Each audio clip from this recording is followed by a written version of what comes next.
In this video, we are going to tour a modern design home in the Cherry neighborhood of Charlotte, North Carolina.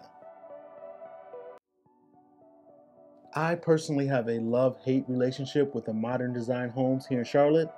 I love the design, but 80 to 90% of the time, I absolutely hate where they are located. Again, this home is located in the Cherry neighborhood of Charlotte. I'm not going to go in depth about the Cherry neighborhood in this video because I will have another video dedicated solely to the Cherry neighborhood. But know that the Cherry neighborhood remains one of Charlotte's oldest surviving African American neighborhoods. If you're new to the channel, I'm Sir Ashley, and on this channel we talk about money, personal finance, real estate, and of course, all things Charlotte. And if you're interested in any one of those things, go ahead and tap on that subscribe button, and also consider tapping on that bell icon so you can be alerted when we drop new videos. And we are about to look at a home that was built in 2014.